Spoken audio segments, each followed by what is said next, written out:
আজকে আমরা শুরুতেই মুনাফিক সম্পর্কে কিছু কথা বলবো। আল্লাহ সুবহানাহু ওয়া তাআলা পরকালে অপরাধীদেরকে যে শাস্তি প্রদান করবেন, তন্মধ্যে সবচেয়ে বেশি যাদেরকে শাস্তি প্রদান করবেন, সবচেয়ে বেশি আল্লাহ যাদের উপরে রাগ থাকবেন সেটা হলো মুনাফিক। কাফেরদের প্রতিও আল্লাহ তাআলা এত রাগ করবেন না, যত বেশি রাগ করবেন মুনাফিকদের উপরে। কাফেরদেরকে এত বেশি শাস্তি দেবেন না, যত বেশি শাস্তি দেওয়া হবে মুনাফিক মানুষদেরকে। অতএব সাবধান হতে হবে আমাদের। মুনাফিক কাকে বলা হয়? যিনি একজন মুসলিম, ইসলামের নামধারী কোনো মানুষ, যিনি তার ইসলামকে গোপন রেখে কাফেরদের কাছে গিয়ে নিজেকে তাদের সাথী হিসেবে সাব্যস্ত করতে চায়। আবার একই মানুষ মুসলমানদের কাছে এসেও তার মূল বিষয়গুলো গোপন রেখে মুসলমানদেরকে বোঝাতে চায় আমি তোমাদের সাথে আছি। এভাবে হলো তাদের চরিত্র। দ্বিচারিতা যাদেরকে বলা হয়, দ্বিমুখ নীতি বলা হয়, এই মানুষদেরকে আল্লাহ তাআলা কখনো পছন্দ করেন না। আমাদেরকে মনে রাখতে হবে তিনটা সংজ্ঞা। আমি যারা উপস্থিত রয়েছেন এবং মাইকের সাউন্ড সিস্টেম, যেহেতু আমাদের বাহিরের মাইকও চলছে, যতদূর পর্যন্ত যাচ্ছে এই সাউন্ড সিস্টেম যারা যেখান থেকে শুনছেন সকলকে উদ্দেশ্য করে বলছি, তিনটা সংজ্ঞা আমাদের মনে রাখতে হবে। একটা হলো কাফের, যারা আল্লাহর প্রতি অস্বীকারী, অবিশ্বাসকারী। এই মানুষদের নিয়ে কোনো সন্দেহ নেই, এদের ব্যাপারে স্বয়ং আল্লাহ কোরআনেও কথা বলেছেন। এরা হলো অবিশ্বাসী, অস্বীকারী। ধরতে পারেন তারা মুসলিম নয়, মুসলমান ছাড়া অন্য ধর্মের অনুসারী যারা, এরা হলো কাফের, যারা আল্লাহকে বিশ্বাস করে না। দ্বিতীয় একটি বিষয় হলো মুসলিম বা মুমিন যারা, তারা হলো এক আল্লাহর প্রতি বিশ্বাস স্থাপন করে। ধরতে পারি আমরা আল্লাহর প্রতি বিশ্বাস করে যারা মসজিদে এসেছি, সালাত আদায় করি, রোজা রাখি, যাকাত দেই, হজ আদায় করি, পর্দার বিধান মেনে চলি, নিজেকে মুসলিম বলে দাবি করি, এই মানুষগুলোকে আমরা ধরতে পারি। তবে এই দুইটা মানুষের মধ্যে আরেকটি মানুষ রয়েছে যারা নিজেদেরকে মুসলমান বলে পরিচয় দেয় ঠিক, অথচ কাফেরদের সাথে গিয়ে বলে আমরা তোমাদের সাথে আছি।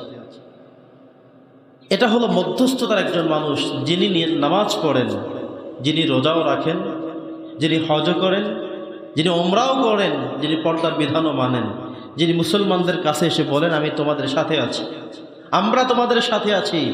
অথচ তারা এখান থেকে কথা কেনা বেচা করে, এখান থেকে তথ্য সংগ্রহ করে মুসলমানদের ক্ষতি সাধনে যারা লিপ্ত হয়ে থাকে, তারা হলো মুনাফিক। আমি আশা করি কথাটুকু বুঝতে পেরেছি। ইমানদার যারা, তাদের ব্যাপারে আল্লাহর স্পষ্ট বক্তব্য, এরা জান্নাতি মানুষ। আপনি ইমানদার, আপনি আল্লাহকে বিশ্বাস করেন, আর দ্বিমুখ নীতি আপনার নেই, আপনি আল্লাহকে বিশ্বাস করেই চলছেন, আল্লাহ তাআলার পক্ষ থেকে ঘোষণা হলো আপনার জন্য জান্নাত অপেক্ষমান। আরেক শ্রেণীর মানুষ হলো কাফের, তাদের জন্য জাহান্নামও বরাদ্দ করা আছে। কিন্তু মধ্যখানের ওই মানুষগুলোর কি হবে? যারা মুসলমান দাবি করে, নামাজ আদায় করে, তাসবিহ তাহলিল করে, জিকির আসকার করে, দান সাদাকা করে, যাকাত প্রদান করে, হজ করে, সব করে, অথচ ইসলামের ক্ষতি করার জন্য, মুসলমানের ক্ষতি করার জন্য লেগে পড়ে, আরেক জায়গায় আবার লেগে যায়, কাফেরদের কাছে তথ্য সন্ত্রাস করে, কাফেরদেরকে সমস্ত গোপন কথাগুলো সরবরাহ করে, ইসলাম ও মুসলমানদের ক্ষতি করে। আল্লাহ তাআলা স্বয়ং কোরআনে এ সমস্ত মানুষের ব্যাপারে সূরা আন-নিসা 145 নম্বর আয়াত আল্লাহ বলছেন, ইন্নাল মুনাফিকিনা ফিদ দারকিল আসফালি মিনান নার ওয়া লা তাজিদ লাহুম নাসীরা। রব্বে কারীম জানিয়ে দিয়েছেন, ইন্নাল মুনাফিকিন, নিঃসন্দেহে নিশ্চয়ই মুনাফিকদের পরিস্থিতি হলো এমন, ফিদ দারকিল আসফালি মিনান নার, জাহান্নামে যাদেরকে জ্বালা হবে, জাহান্নামে যাদেরকে ভস্ম করা হবে, পোড়া হবে, শাস্তি দেওয়া হবে, এমন নিচে যারা থাকবে, সবচাইতে নিচে তলদেশে, তারাই হলো আল্লাহ তাআলাকে বিশ্বাস করা সত্ত্বেও যাদের কলবে নেফাকি, যারা মুনাফিকি করে, এই মানুষগুলোর স্থান হবে সবচেয়ে নিচে, সবচেয়ে তলে, সবচেয়ে ভয়াবহ শাস্তিতে। কাফেরদেরকে যেখানে শাস্তি দেওয়া হবে, তার থেকেও আরো নিচে দেওয়া হবে মুনাফিকদেরকে। কারণ কাফেররা স্পষ্ট বিরোধিতা করত, আর মুনাফিকরা উপকারের নামে বেশি পরিমাণে তথ্য সংগ্রহ করে তাদের ক্ষতি আরো বেশি করত। নাউজুবিল্লাহ। এজন্যে আপনি যদি কাফের হন, থাকেন কাফের, আপনি যদি মুসলমান না হন, ঠিক আছে আপনি একটা জায়গায় আছেন, মানুষ দেখলেই বুঝবে উনি বিধর্মী, উনি অন্য ধর্মের, উনি মুসলিম নয়, তারা বুঝবেন। আপনি যদি মুসলমান থাকেন, আলহামদুলিল্লাহ থাকেন মুসলমান, কিন্তু মুনাফিকদের কোনো সুযোগ, কোনো সিস্টেম হাদিসের মধ্যে কোথাও রাখা হয়নি। মুনাফিকদের থেকে আমরা আল্লাহর কাছে ক্ষমা চাই, বলি আমিন। প্রিয় সুধী, আল্লাহ সুবহানাহু ওয়া তাআলা সূরা বাকারা 9 নম্বর আয়াতে বলেছেন, ইউখাদিউনাল্লাহা ওয়াল্লাযীনা আমানু ওয়া মা ইয়াখদাউনা ইল্লা আনফুসাহুম। মুনাফিকদের চরিত্র এমন, স্বয়ং আল্লাহ বলছেন, তারা মনে করে আমি মুসলমানদেরকে ধোঁকা দেই, আল্লাহকেও ধোঁকা দেই। মুসলমানদের ধোঁকা হলো এই, আল্লাহর ধোঁকা হলো এই, মসজিদে আসে, নামাজ পড়ে, আবার আল্লাহর বিরোধিতা করে, হুজুরদের সাথে তাকে আবার বিরোধিতা করে, বলে আমি এবার ইসলামের পক্ষে আছি, অথচ ওখানে গিয়ে মুনাফিকি করে। এখানে এসে একটা বলে, মনে করে আমি হুজুরদেরকে ধোঁকা দিয়েছি, আল্লাহকে ধোঁকা দিয়েছি। আল্লাহ তাদের ব্যাপারে ফতোয়া দিয়েছেন, বলেন ওয়ামা ইয়াখদাউনা ইল্লা আনফুসাহুম, তারা তাদের নিজেদেরকেই ধোঁকা দেয়, নিজেরাই ক্ষতি হয়, কিন্তু তারা সেটা বোঝে না। বুঝতেছেন? নিজেরাই নিজেদেরকে ধোঁকা দেয়, ক্ষতিগ্রস্তের মধ্যে থাকে, কিন্তু মনে করছে আমরা হুজুরদেরকে ধোঁকা দিচ্ছি, আল্লাহকে ধোঁকা দিছি, নামাজ পড়তে গিয়ে আল্লাহকে ধোঁকা দিয়ে আসছি, হুজুরের সাথে চা খেয়ে তার সাথে ধোঁকা দিয়ে আসছি। আল্লাহ বলছেন তারা নিজেরাই ক্ষতিগ্রস্ত হচ্ছে, নিজেরাই ধোঁকা খাচ্ছে, নিজেরাই জাহান্নামের দিকে যাচ্ছে, অথচ তারা বোঝে না। বন্ধুগণ আমার, মুনাফিক চিনব কিভাবে? স্বয়ং আল্লাহ তাআলা বলছেন, ওয়াইদা কামু ইলাস সালাতি কামু কুসালা, তারা যখন নামাজে দাঁড়িয়ে যায়, মুসলমানরা, ইমানদাররা নামাজে দাঁড়িয়ে খুশি এবং খুদুর সাথে স্বয়ং আল্লাহকে ভয় করে নামাজ আদায় করতে থাকে। আর মুনাফিকরা নামাজে দাঁড়ালে তারা অলসতামি করে, নামাজে দাঁড়ালে ঘুম আসে, মনোযোগ ঠিক থাকে না, চুলকাইতে থাকে, বিভিন্ন চিন্তা করতে থাকে, টেনশন করতে থাকে। নামাজে দাঁড়িয়ে চিন্তা টেনশন করে, শরীর চুলকাইতে থাকে, টুপি মোড়াইতে থাকে, লুঙ্গি পরতে থাকে, আলাদা চিন্তা করতে থাকে, অন্য জগতে থাকে। আর ইমানদাররা এমন নয়, তারা আল্লাহর জন্যই নামাজে দাঁড়িয়েছে। আল্লাহ বলছেন মুনাফিক চেনার আরেকটি লক্ষণ হলো ওয়াইজা কামু ইলাস সালাতি কামু কুসালা, নামাজে যখন দাঁড়ায় তোমরা তাদের অবস্থান তাকাইলেই বুঝবা নামাজে নাই। খুব দ্রুত নামাজ পড়ে, চুলকাইতে থাকে, কোন সূরা পড়তে জানে না, কয় রাকাত পরে বসতে হবে সেটাও ভুলে যায়। এই হলো উল্টা পাল্টা, এই অমনোযোগী দেখলেই বুঝবা এরা হলো অরিজিনাল মুনাফিক। নামাজ পড়তে ঠিকই আসে, আল্লাহকেও ধোঁকা দিছে, ইমামকেও ধোঁকা দিছে, মুসল্লিদেরকে ধোঁকা দিয়েছে, আমি নামাজ পড়ি, সব ছিল ধোঁকা। অথচ কামু ইলাস সালাত কামু কুসালা, যখন নামাজে দাঁড়ায় অলসতামি করে, ঘুম আসে, এক পায়ে দাঁড়ায়, আরেক পায়ে দাঁড়ায়, তাড়াতাড়ি শেষ করে ফেলে, মসজিদে বসতে ভালো লাগে না, বুঝবেন ওইটা মুনাফিকের গন্ধ আছে। কার কথা? আল্লাহর কথা স্বয়ং। এবার নবীজি বলছেন আয়াতুল মুনাফিকে আরবা, মুনাফিকদের সর্বমোট 4টা আলামত রয়েছে। কথা বললে বেশি বেশি মিথ্যা বলে, সত্য কথা বলে যেই কয়টা, মিথ্যা কথা বলে তার থেকেও বেশি। কথা কি বুঝতেছেন? সত্য বলে যেই কয়টা, মিথ্যা তার থেকেও আরো বেশি বানায় বানায় পড়ে, বাড়ায় বলে। দেখছে দোকানে 2টা দোকান চুরি হয়েছে, গিয়া 10টা দোকানের কথা বলছে। আগুন লেগে একটা দোকান পড়ছে, বলে পুরো বাজার পুড়ে গেছে। এই মুনাফিক মার্কা মানুষের মধ্যে কথার কোনো শৃঙ্খলা থাকবে না। শুনবে বাসে একটা অ্যাক্সিডেন্ট হয়েছে, ও আন্দাজে বলতে থাকবে 5 জন মানুষ মারা গেছে, অথচ 5 জন ছিলও না। অনেক সময় এমন হয়, আন্দাজে আপনি যেই কয়টা জেনেছেন ততটুকু বলেন। একটা সিএনজি অ্যাক্সিডেন্ট হয়েছে, 2টা লাশ রাস্তায় পড়ে গেছে, একজন মুমূর্ষ হসপিটালে নিয়ে যাওয়া হয়েছে, একজনের হাত ভেঙে গেছে, আপনি দেখছেন, এতটুকুই বলেন। আপনি এসে বলা শুরু করলেন 5 জন জায়গায় ডেট, অথচ 2 জন মারা গেছে দেখে আসছেন। একজন হসপিটালে নিয়েছে, তিনি আর মরেননি, বেঁচে আছেন। আরেকজনের পা ভাঙছে, তিনিও বেঁচে গেছেন। আপনি 5 জনের কথা কেন বললেন? এত মিথ্যা কথা কেন বলতে হবে? মুনাফিকদের স্বভাবই এটা, দেখছে একটা বলবে বাড়ায়া, যা হয়েছে তার থেকে 3-4 গুণ বাড়ায়া বলবে। এরা হলো অরিজিনাল মুনাফিক, মিথ্যা কথা বলে। নবী করিম সাল্লাল্লাহু আলাইহি ওয়াসাল্লাম বললেন আয়াতুল মুনাফিকি আরবাউন, মুনাফিকদের যে আলামতগুলো আছে, এক হাদিসে 3টার কথা বললেও আরেক হাদিসে বলছেন 4টা। এই জন্য আমরা চারটাই আপনাদেরকে বললাম।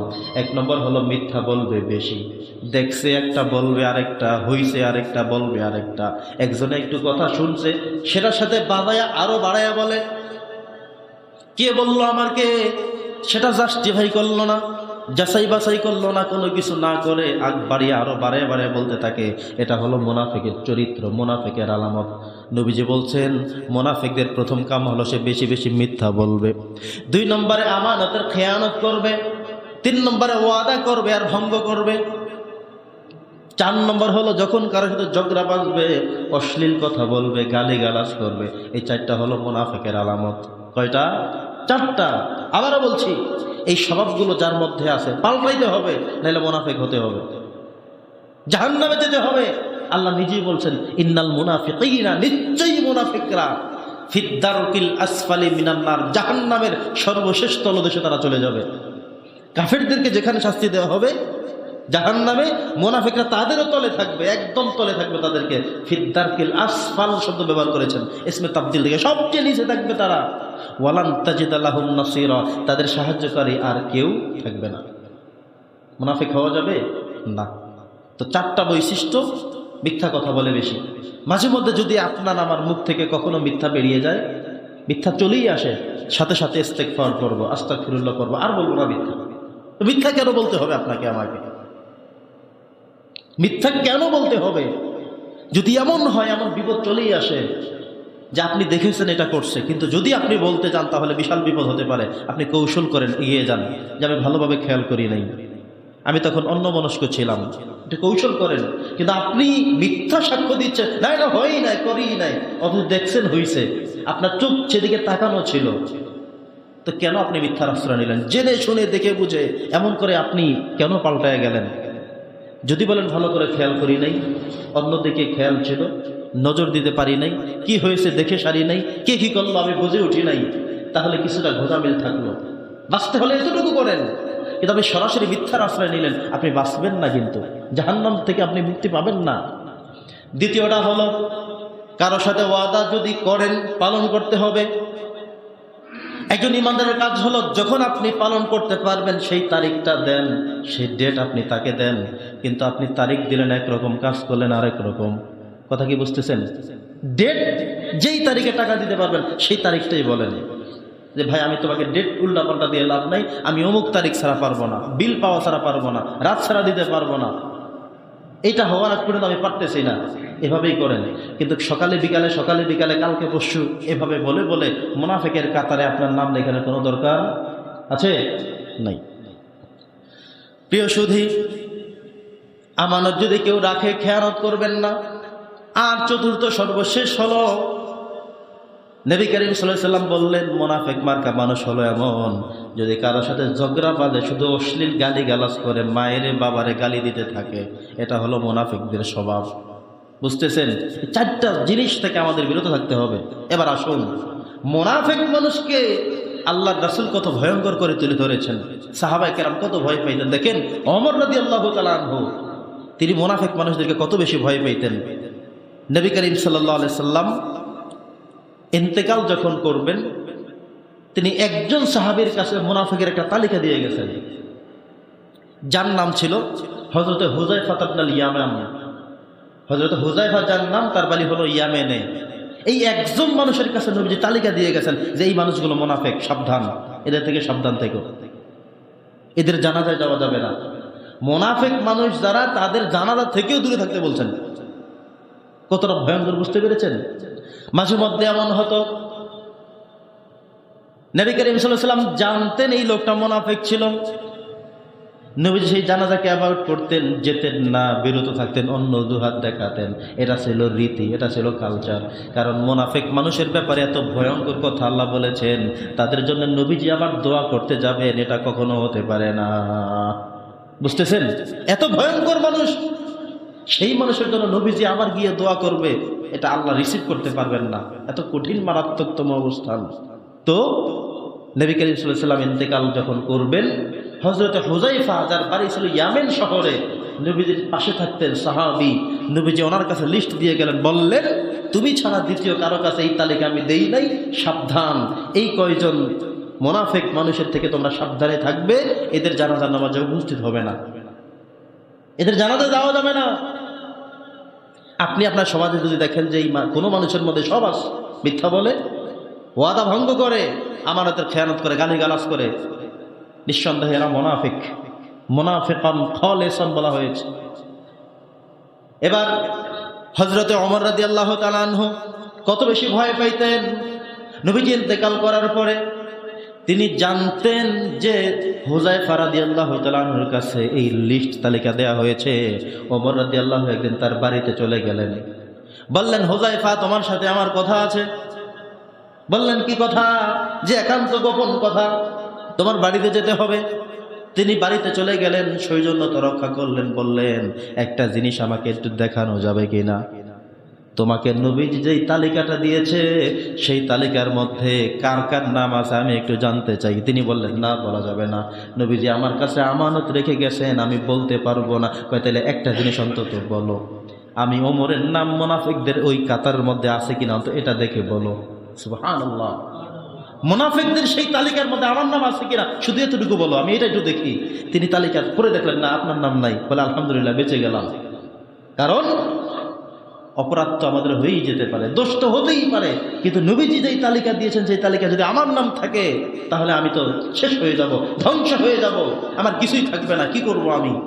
তাহলে সাহাবীরা কত ভয় পেতেন মুনাফিকদেরকে। আর আমাদের সমাজে আমরা মুনাফিক হওয়ার জন্য চেষ্টা করি, একটু মিথ্যা কথা ইচ্ছা করে মিথ্যা বলে, ইচ্ছে করে করে মিথ্যা বলে, ইচ্ছা করে করে আমানতের খেয়ানত করে, ইচ্ছা করেই ওয়াদা করে ভঙ্গ করে। আপনি কালকে সকালে দিতে পারবেন না তো বললেন কেন? বলা কি দরকার ছিল? যখন পারবেন সেই তারিখ দেন, বুঝে বলেন, ঠান্ডা মাথায় বলেন, রিকোয়েস্ট করেন, অনুরোধ জানান। কথা বোঝেন নাই? আপনি সকালে বিকেলে তারিখ শুধু চেঞ্জ করতে হবে, কেন এই কাজ করবেন? এটা করা যাবে না। বন্ধুগণ আমার, এবার ওমর রাদিয়াল্লাহু বলেন, ভাই, অন্তত এতটুকু জানাও আমার নামটা সেই তালিকায় আছে কিনা, আমি তো টেনশনে আমি মরে যাচ্ছি। যখন আমি শুনলাম মুনাফিকদের এত কঠিন শাস্তি হবে, কিন্তু সেই মুনাফিকদের তালিকা তোমার কাছে দেয়া হয়েছে, এই মুনাফিকদের তালিকা যেহেতু তোমার কাছে আছে, ভালো করে দেখো আমার নামটা আছে কিনা, যদি নাই তাহলে আলহামদুলিল্লাহ। কথা কি বুঝতেছেন? এরপরে কোন মানুষ যখন মারা যেত, সাহাবায়ে কেরামদের বড় একটা অংশ হুযায়ফার দিকে তাকিয়ে থাকতেন যে ভাই হুযায়ফা যায় কিনা, যদি তিনি যায় তাহলে আমরা যাব। যদি হুযায়ফা জানা যায় না যায়, বোঝা গেল এই লোকটা মনে হয় মুনাফিক ছিল, তাহলে আমরা কেউ সেখানে যেতে পারবো না। কত ভয়ঙ্কর, বুঝতে পেরেছেন? তাহলে আমরা ইচ্ছে করে করে মুনাফিক সাজি, অথচ নবীজি বললেন যে মুনাফিকদের জানাজা থেকে বিরত থাকতে হবে, অনেক দূরে থাকতে হবে। এত ভয়ঙ্কর তার আল্লাহর কাছে। নবীজির সময় তো মুনাফিক ছিল। নবীজির দাদির চাচাতো ভাই, ছোট ভাই আব্দুল্লাহ ইবনে উবাই ইবনে সালুল নবীদের পিছনে নামাজ পড়তেন, সব কিছু করতেন, কিন্তু মুনাফিক ছিল। তিনি রিকোয়েস্ট করে গেছেন, আমার জানাজা যেন মুহাম্মদ পড়ায়। ওমর রাদিয়াল্লাহু জামা টেনে ধরে রাখছেন, কখনো পড়াবেন না, ওটা অরিজিনাল মুনাফিক। আপনার দাদির ছোট ভাই হতে পারে, আত্মীয় হতে পারে, কিন্তু তার জানাজা পড়ানো যাবে না, পড়াইতে দেন নাই। সুবহানাল্লাহ পড়েন, এটা হতে পারবে না। কারণ যার প্রতি আল্লাহ তাআলা রাগান্বিত, জাহান্নামের ঘোষণা দেওয়া, সেই লোকটার জন্য আবার নবীজি আল্লাহর কাছে বলো, আল্লাহ তাকে তুমি মাফ করে দাও, এটা হতে পারবে না। মাঝে মধ্যে এমন হয়, আপনারা আমাদেরকে বাড়িতে নিয়ে যান, দাওয়াত খাওয়ান, আমরা তো দোয়া করে সব বেহেশতে দিয়ে আসি।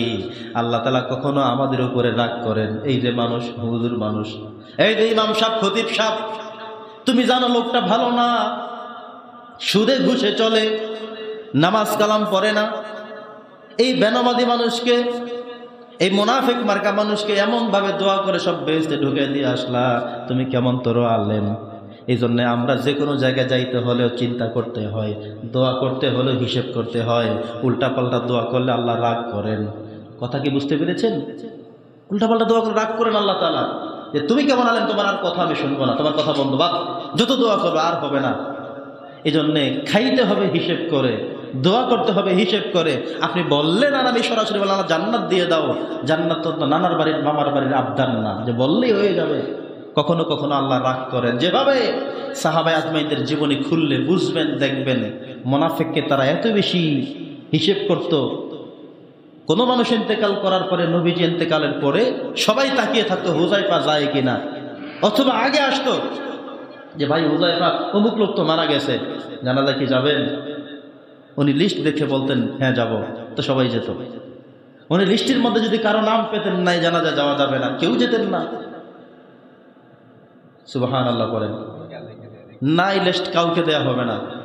নবীজি আমানত রেখে গেছেন যে আমাকে আল্লাহ তাআলা জানিয়েছেন, আর আমি তোমাদের সাহাবীদেরকে একজনকে দায়িত্ব দিয়ে গেলাম, তা সবাইকে বলা যাবে না। সমাজের মানুষ সবাই যদি জেনে ফেলে কে কে মুনাফিক, সেটাও সমস্যা আছে। আমাদের এই যে এখন মসজিদে যারা আছেন, কারো অন্যায় দেখে যদি কেউ বলেই ফেলে অরিজিনাল মুনাফিক, এটা তো সমস্যা আছে। বুঝে বুঝে চলতে হবে, হিসেব করে চলতে হবে। কিন্তু এই কথা বলার সুযোগ নেই যে উনি মুনাফিক, উনি কাফের, উনি মুশরিক, এই কথা বলবার সুযোগ, এত ক্ষমতা কাউকে দেওয়া হয়নি। সবকিছু জানেন কে? আল্লাহ তাআলা। আমাদেরকে বুঝে শুনে চলতে হবে। কোন হুজুরের কথা চলবেন, কোন হুজুরের থেকে পরামর্শ নেবেন, কোন মানুষের জন্য দোয়া করবেন, কাকে আপনি বন্ধু বানাবেন, এই সব হিসেব করে করে বুঝে বুঝে চলতে হবে। সাইনবোর্ড লাগানো যাবে না, নবীজি করেন নাই। নবীজি বলেন নাই কখনো এই মুনাফিক, এই মুনাফিক, এই মুনাফিক, এটা করেন নাই। বরং এটা করেছেন, 10 জন মানুষকে মসজিদে দাঁড় করাইছেন যে আজকে আগামীকাল ফজরের নামাজের পরে আমি 10 জন মানুষের নাম ঘোষণা করব, যারা সবাই জান্নাতি হবে, যাদেরকে আশায়ের মুবাশশিরা বলা হবে। সুবহানাল্লাহ। সাহাবায়ে কেরামদের মাঝে একটা হই হুল্লোড় পড়ে গেল যে আগামীকাল ফজরের নামাজের পরে 10 জন মানুষের ঘোষণা হবে। আহারে, সেই ঘোষণার মধ্যে কে কে আছে, কে কে থাকতে পারে? রাত্রে কেউ ঘুমান নাই, টেনশন করেছেন, ফজরের নামাজের পরে মসজিদ ভরে গেল। আজকে শুনবেন নবীজির জবান থেকে, নবীজি যার কথা বলবেন এই লোকটা জান্নাতি, সে তো জান্নাতি হয়ে যাবে, বাদ হবে না। এবার সবাই এসে বসে গেলেন। নবীজি শুরু করলেন, 1 নম্বর হযরতে আবু বকর, 2 নম্বরে হযরতে ওমর, 3 নম্বরে হযরতে ওসমান, আলী। এভাবে করে করে নাম ঘোষণা করতেছেন। যাদেরকে নাম ঘোষণা করেন তারা আস্তে করে দাঁড়ান, সালাম করেন। এভাবে 10 জনের নাম শেষ হয়ে গেল। অনেকে আশায় বসেছিলেন, মনে হয় আমার নাম বলবে, আমার নাম মনে হয় বলবে। কেউ আবার এমন ভয়ে ছিলেন, আহারে আজকে মনে হয় আমি বাদ পড়ে যেতে পারি। কিন্তু নবীজি জান্নাতের সুসংবাদ প্রাপ্ত 10 জনের নাম ঘোষণা করলেন। সেই 10 জনের নাম হাদিসে এসেছে, সেই 10 জনের নাম আমরাও জানি, আপনারাও জানেন। কিন্তু মুনাফিক কে কে মুনাফিক, কিছু ইশারা ইঙ্গিতে বলা হয়েছে, কিন্তু তালিকা আমাদেরকে জানানো হয়নি। যদি তাদেরকে বলা হয় তুমি কিন্তু মুনাফিক, জায়গা মতো ফুটে গেছে, সে বলবে তাহলে আর নামাজই পড়বো না। মানুষ বলবে ওরে পিটা, মার, ধর, ঠিক কিনা বলেন? এই জন্য সেই তালিকা বলা যাবে না। কারণ সেই আজকে মুনাফিক থাকতে পারে, কিন্তু কালকে সে তওবা ইস্তেগফার করে ভালো হয়েও যেতে পারে, পারে কিনা বলেন? এই জন্য কোন ব্যক্তি কাফের, কোন ব্যক্তি মুনাফিক, মুশরিক, এই কথাগুলো যেন আমরা না বলি, বরং আল্লাহর কাছে আমাদের নিজেদের এই অপরাধগুলো আমরা যেন আল্লাহর কাছে ক্ষমা চাই। সম্মানিত সুধী, আমরা নামাজের সময় একটা দোয়া আল্লাহর কাছে করতে পারি এভাবে, আল্লাহুম্মা ইন্নী আউযু বিকা মিনাল মুনাফিক। বুঝছেন? আল্লাহুম্মা ইন্নী আউযু বিকা মিনাল মুনাফিক। আল্লাহ তুমি মুনাফিকদের থেকে আমাদেরকে মুক্ত করো, আমাদেরকে আশ্রয় দাও, আমাদেরকে রক্ষা করো। কার কাছে দোয়া? আল্লাহর কাছে দোয়া। এই যে আলামতগুলো বললাম, কম বেশি টুকটাক আমাদের অনেকের মধ্যেও আছে। অনেক সময় মিথ্যা বলে ফেলি, অনেক সময় আমানতের খেয়ানত করে ফেলি, অনেক সময় ওয়াদা দিয়ে রাখতে পারি না, অনেক সময় গালিগালাজ, ঝগড়া বাজতে অশ্লীল কথা বলে ফেলি, গালিগালাজ করে ফেলি। এই 4টা হলো মুনাফিকের মূল কার্যক্রম। আপনার আমার দ্বারা হয়েও যেতে পারে, চেষ্টা থাকতে হবে যেন একটাও না হয়। এরপরে আল্লাহর কাছে দোয়া করতে হবে, আল্লাহুম্মা ইন্নী আউযু বিকা মিনাল মুনাফিক। আল্লাহ তুমি মুনাফিক থেকে আমাকে রক্ষা করো, মুনাফিকি জীবন থেকে আমাকে হেফাজত করো। বলতে হবে কার কাছে? আল্লাহর কাছে। প্রিয় সুধী, এই ছিল আমার আজকে প্রথম আলোচনা। দ্বিতীয় আলোচনা হলো আমরা ন্যায় বিচার সম্পর্কে কিছু কথা বলতে চাই। ন্যায় বিচার, আল্লাহ তাআলা কোরআনে বারবার বলেছেন, ইন্নাল্লাহা ইয়া'মুরু বিল আদল। তোমরা ন্যায় বিচার প্রতিষ্ঠা করো, ন্যায় বিচার কায়েম করো, ন্যায় বিচার, ইনসাফ, এটা তোমরা রক্ষা করো, বজায় রাখো, চেষ্টা করো, বাস্তবায়ন করো। এই নির্দেশ কার? জোরে বলেন, আল্লাহ তাআলার। তো ন্যায় বিচারের ব্যাপারে আল্লাহ তাআলা কোরআন কারীমে সূরা আন-নাহল 90 নম্বর আয়াত বলেছেন, ইন্নাল্লাহা ইয়া'মুরু বিল আদল। নিশ্চয় আল্লাহ নির্দেশ দিচ্ছেন, আদেশ করেছেন, ওয়ার্ডার দিয়েছেন, আমাদেরকে করতে বলেছেন। সেটা হলো ন্যায় বিচার, ইনসাফ। এই ইনসাফের জন্য আমরা কয়েকটা কার্যক্রম বলছি। নাম্বার 1, আপনি ন্যায় বিচারে সবসময় স্পষ্ট আল্লাহর হুকুমটা ফলো করবেন। যে আল্লাহ ন্যায় বিচার করতে বলেছেন, ইনসাফ করতে বলেছেন। এই ন্যায় বিচার করতে গিয়ে আপনার বাবার বিরুদ্ধে যদি হয় সেটাও ন্যায় বিচার করতে হবে, আপনার স্ত্রীর বিরুদ্ধে হয় সেটাও বলতে হবে, আপনার সন্তানের বিরুদ্ধে যায় সেটাও বলতে হবে, দলের কর্মীর বিপক্ষে যায় সেটাও করতে হবে। কথা বোঝেন নাই? আমাদের দেশের সিস্টেম হলো নিজের দলের কর্মী, তাহলে চুপচাপ, কথা নাই, এড়াইয়া যাও, এটা হবে না। আমার বাবা করছে এই অপরাধ, তাহলে কোনো কথা নাই। আমার সন্তান করছে, তাহলে এটা হতে পারে না। তখন বিচার ঘুরে যায়, স্বাভাবিক হয়ে যায়, সহজ হয়ে যায়। আমাদের দেশে যারা কোটি কোটি কোটি কোটি টাকা মেরে গিয়েছে, খেয়েছে, তাদের কোনো বিচার হয়নি, হচ্ছেও না, হয়তো হবেও না। কিন্তু কলার ছড়া যিনি চুরি করছেন তার কিন্তু ঠিকই বিচার হয়েছে। 50 টাকা চুরি করতে গিয়ে পকেট মারের বিচারও ঠিক হয়েছে। আপনার বাড়িতে শিং কেটে পাতিলালি চুরি করেছে, ওই চোর ধরা পড়ে, তারও বিচার হয়েছে। কিন্তু বিচার হয়নি যারা হাজার হাজার শত শত কিলোমিটার রাস্তা গিলে খেয়েছে, ব্রিজ খেয়ে ফেলেছে, অর্থ লুটপাট আত্মসাৎ করে খেয়ে ফেলেছে, তাদের বিচার হয়নি, হচ্ছেও না, হয়তো হবেও না। কথা কি বুঝতেছেন? যদি আপনি কখনো বিচার করতে গিয়ে দেখেন আপনার বাবার বিরুদ্ধে, স্ত্রীর বিরুদ্ধে, সন্তানের বিরুদ্ধে, দলের কর্মীর বিরুদ্ধে, তবু বিচার করতে হবে। এটাই হলো ইনসাফ, এটাই হলো আদালত। পারা যাবে ইনশাল্লাহ? কথা নাই, পারা যাবে? ইনসাফ তো আপনাকে করতেই হবে। আপনার জন্য আল্লাহ কি রেখেছেন?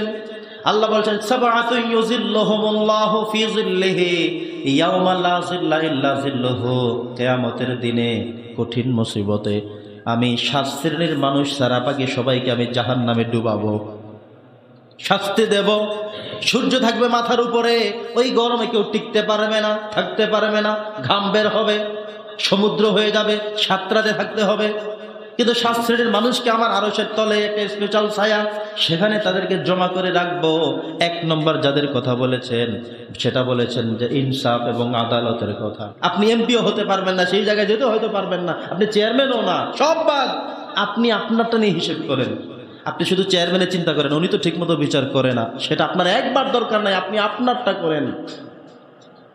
আপনি এমন একজন উপার্জনক্ষম ব্যক্তি, বাবা মা বেঁচে আছে, তাদের প্রতি ইনসাফ করেন কিনা, দেন কিনা, খাওয়ান কিনা, খরচ করেন কিনা, এটা চিন্তা করেন, ইনসাফ করেন, এখানে আদালত করেন।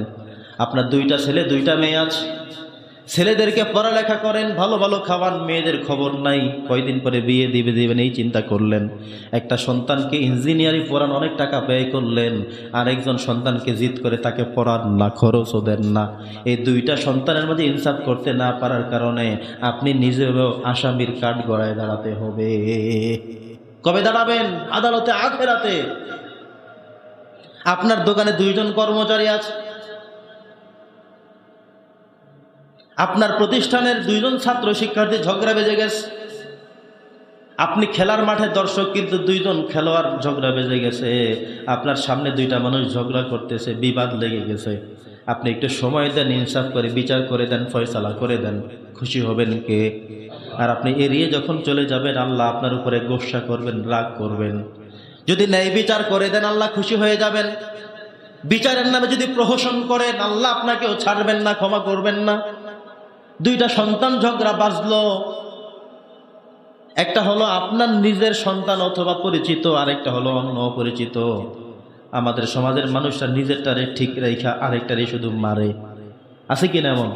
নিজের বাচ্চা যা করছে সব ঠিক, ও আমার ছেলেরে মারলো কেন, আমি যাকে চিনি তাকে সে এভাবে করলো কেন, এটাই বিচার করে। কিন্তু আপনি জানা দরকার ছিল, দেখা দরকার ছিল, অবজারভেশন করা দরকার ছিল, শোনা দরকার ছিল যে আপনার সন্তান এখানে অপরাধী, দোষী, তাকেই শাস্তি দেওয়া দরকার ছিল। কিন্তু আপনি সেটা না করে উল্টা করলেন। আপনি আসামের কাঠ করে আপনাকে দাঁড়াতেই হবে। ইনসাফ অত্যন্ত গুরুত্বপূর্ণ, মারাত্মক একটি বিষয়। ইনসাফ করেছেন তো আপনি মুক্তি পেয়ে গেছেন, আল্লাহর ওয়ার্ডার মেনেছেন, পরকালে আল্লাহর স্পেশাল ছায়া আপনি ঢুকে গেছেন, তো জান্নাতে চলে গেছেন, সুবহানাল্লাহ। আর আপনি ইনসাফ তো করলেন না, তো নিজের জীবনকে ধ্বংস করে দিলেন, জাহান্নামের জন্য প্রস্তুত করে ফেললেন। ওই কিয়ামত থেকে জাহান্নাম শুরু হয়ে যাবে। ইনসাফটা এত বেশি গুরুত্বপূর্ণ, আল্লাহ কি বলতে পারতেন না কিয়ামতের দিন আরশ আজিমের নিচে যাদেরকে দাঁড় করাবো, 1 নম্বর যারা নামাজ পড়ে, এটা বলেন না কিন্তু। 2 নম্বরে নামাজের কথা, সেটাও কিন্তু বলেন নাই। প্রথম শুরু করছেন ন্যায় বিচারক দিয়ে। নেই বিচার ইনসাফ যার মধ্যে আছে তার কথা আগে বলেছেন আল্লাহ তাআলা। আপনি ওয়েট করেন, মাপেন। আরে নামাজের থেকেও এটার হিসাব বেশি বলছে। নামাজ পড়লে যা হবে সেটার থেকেও আরো বেশি গুরুত্ব দেওয়া হয়েছে নেই বিচারকে, ইনসাফকে। সেই ইনসাফ আপনার মধ্যে আছে কিনা? কখনো কখনো আমরা আত্মীয়করণ করি। যিনি এমপি হয়ে যান, এই যে 9টা ইউনিয়ন থেকে যত চেয়ারম্যান দিবেন সব ওনার চ্যানেলের যারা কে কে ত্যাগ করেছে ওইটা নাই, ওনার চ্যানেল থেকে তাদেরকে দাঁড় করানো হচ্ছে, তাদের ব্যাপারে নির্দেশ দেওয়া হচ্ছে আর কেউ যেন চেয়ারম্যান না হতে পারে। মেম্বার যাদেরকে দাঁড় করানো হবে, ওই যে অমুক বাড়ির তমুক আত্মীয় স্বজন লেতা লঙ্গুর যা যেমনি আছে তাদেরকে দেওয়া হচ্ছে। ইনসাফ হচ্ছে? উপযুক্ত কারা ছিল, ত্যাগী কারা ছিল, কষ্ট কে বেশি করেছিল, এটা দেখা হচ্ছে না। সম্মানিত উপস্থিতি, রাষ্ট্রীয়ভাবে সরকারিভাবে এমন অনেক সুযোগ সুবিধা দেয়া হয়, যাদের জন্য দেয়া হয় তারা পায় না, পায় অন্য মানুষ। ইনসাফ এখানেও হলো না। আপনি কথা বলবেন সমাজের মানুষের জন্য, ইনসাফের জন্য, ন্যায়ের জন্য, কিন্তু এগুলো যখন হবে না, আপনি কিন্তু বড় দায়িত্ব থেকেও আপনি যখন এগুলো করলেন না, আপনি আদালতে আখেরাতে আল্লাহর কাছে আসামির কাঠগড়ায় আসামি হয়ে দাঁড়ায় থাকতে হবে। নাউজুবিল্লাহ পড়েন। দাঁড়ায় থাকতে হবে আপনাকে। আপনি আদালত করেন, ইনসাফ করেননি, দলীয়করণ করেছেন, আত্মীয়করণ করেছেন। আপনার বাবা অন্যায় করছে তো সব শেষ, ডিসমিস।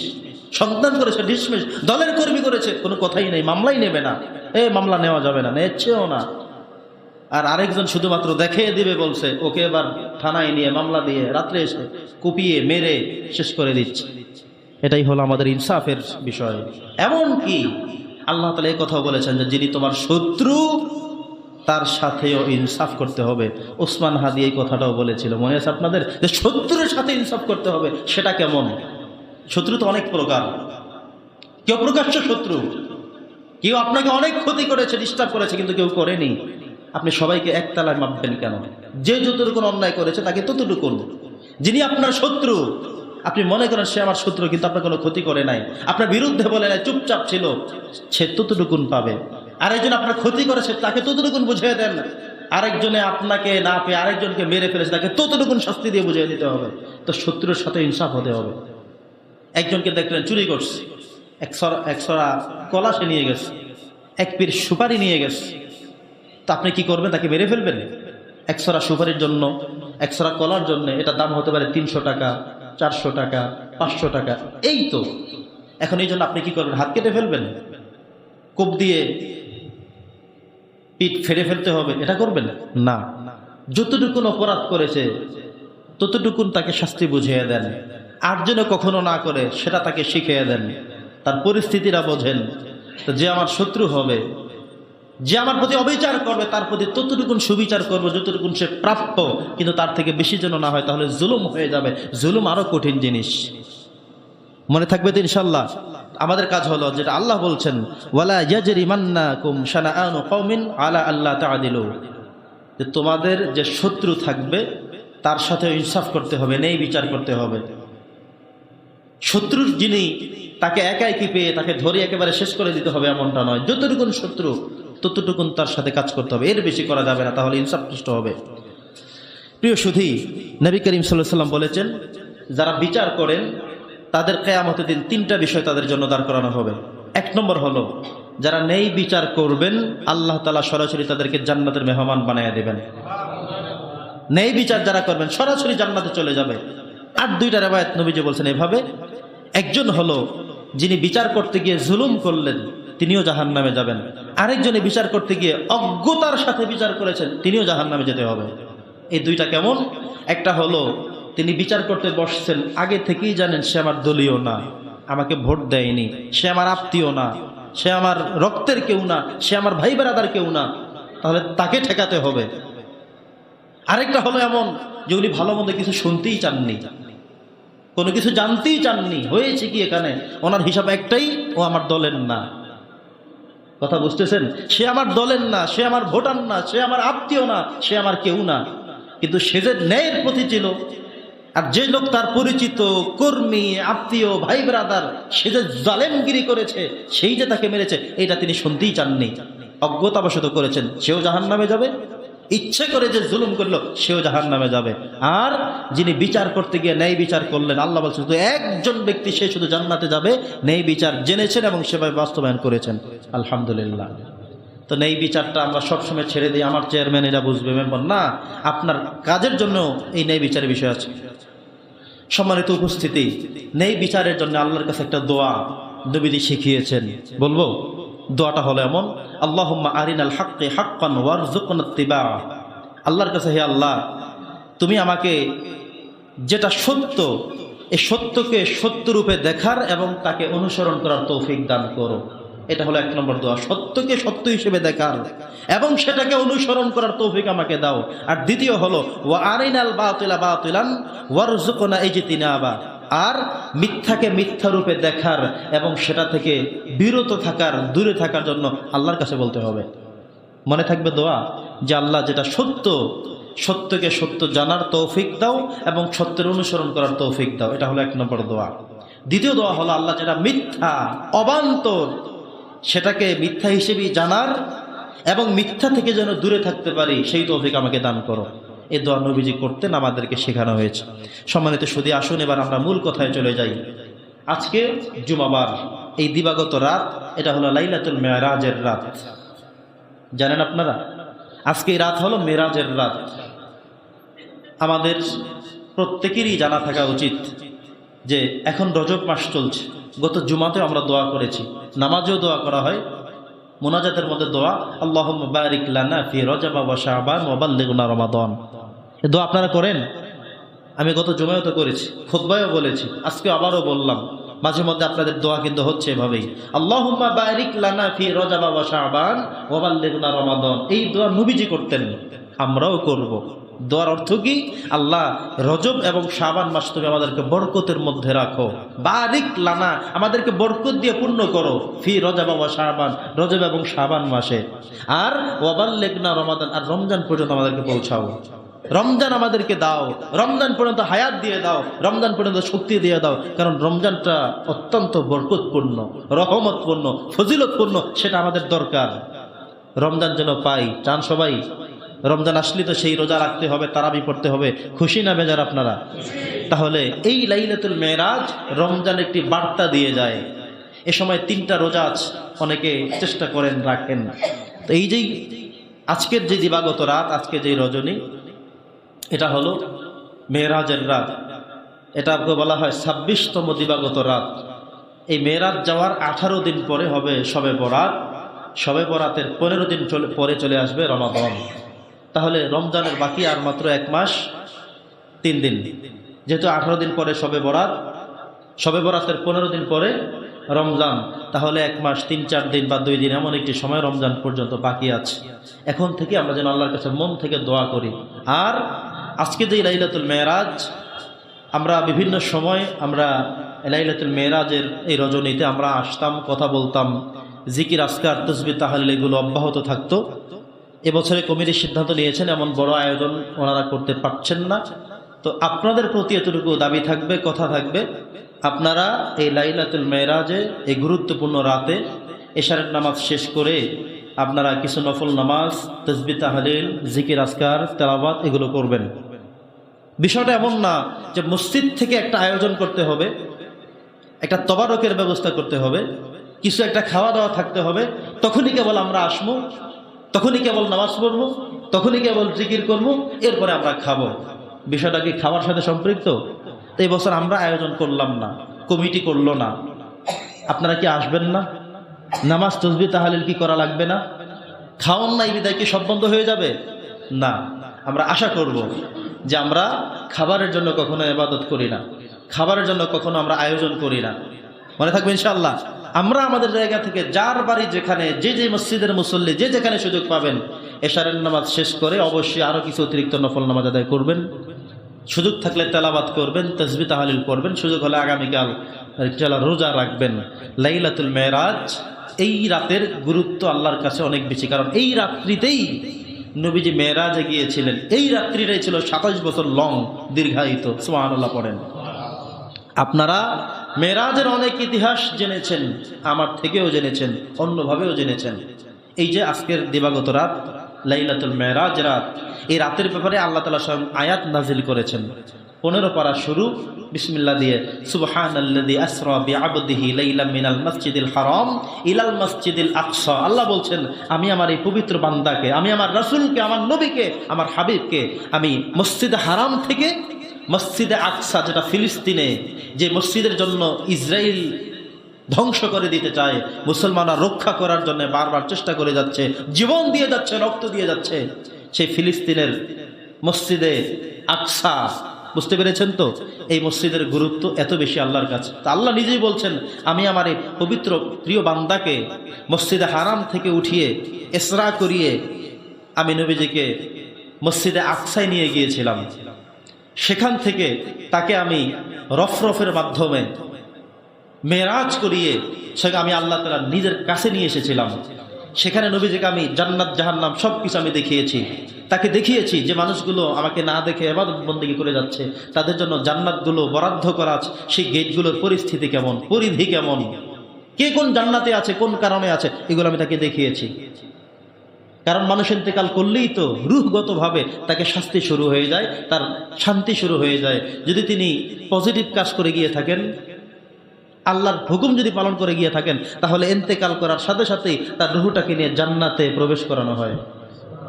তখন থেকেই তিনি জান্নাতের সব সুখ ভোগ করতে থাকেন। তখন থেকেই কবরের মধ্যে 3টা প্রশ্ন তার জন্য সহজ হয়ে যায়। তখন থেকে তিনি জান্নাতের সব নিয়ামতগুলো তিনি ভোগ করা শুরু করে দেন। কথা কি বুঝতেছেন? আর যিনি বদকার মানুষ, বেনামাজি মানুষ, বেআমলদার মানুষ, শরীয়তের খেলাফি মানুষ, এমন মানুষের রূহ শরীর থেকে বের হতে দেরি জাহান্নামের ফেরেশতারা সে ছিনিয়ে তাকে নিয়ে যায়। রূহটার মধ্যেই তো সব।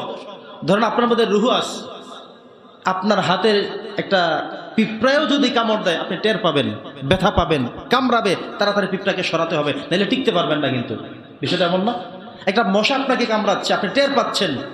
যতক্ষণ ওই জায়গা থেকে মশাকে না মারবেন, না তাড়াবেন, ততক্ষণ আপনার কিন্তু শান্তি নাই, আর কোনো কাজ করতে পারছেন না। হাতে বড় বড় ব্যাগ থাকলেও ব্যাগ রেখে আগে মশা মারো বা মশা আগে খেদাও, ঠিক না কথা? আপনি 2 হাত অনেক বোঝা আছে ব্যাগ হাতের মধ্যে, কিন্তু আপনি অনুভব করলেন আপনার যে কোনো একটা জায়গায় একটা পিঁপড়া কামড়াচ্ছে, আপনি কি মনের কামড়াতে থাকুক, আমি হাঁটতে থাকি? না, আপনি ব্যাগ রেখে সব রেখে হোন্ডা স্টার্ট বন্ধ করে আগে পিঁপড়া এটাকে মেরে অথবা এটাকে সরিয়ে তারপরে আপনি কাজ শুরু করবেন। তাহলে সামান্য একটা পিঁপড়ার কামড়টা আপনি সহ্য করতে পারছেন না, কেন? ভিতরে রূহ আছে। আর রূহ চলে যাওয়ার পরে যদি আপনাকে এই এখান থেকে টুকরা টুকরা টুকরা টুকরা করা হতে থাকে, তবুও কিছু আসে যায় না, কারণ রূহ তো নাই মধ্যে। লাশ দিয়ে যা পারো করো, ঠিক আছে কথা? তো রূহের মধ্যেই হলো সব। আপনি অপরাধ করেছেন, রূহটাকে এখনই জাহান্নামে ঢুকিয়ে দেওয়া হলো, শাস্তি তখন থেকেই শুরু। আপনি এটা মনে করার সুযোগ নাই যে 3 দিন পরে দাফন করা হবে, তারপরে প্রশ্ন করা হবে, তারপরে তাকে জাহান্নামে দেওয়া হবে। বিষয়টা এমন নয়। আপনার রূহ চলে গেছে, হয়তো সে জান্নাতে চলে গেছে অথবা সে জাহান্নামে চলে গেছে। শরীর থেকে আলাদা হয়ে গেছে, হয় জান্নাতে গেছে বা জাহান্নামে গেছে, জানার কোনো সুযোগ আছে? নাই।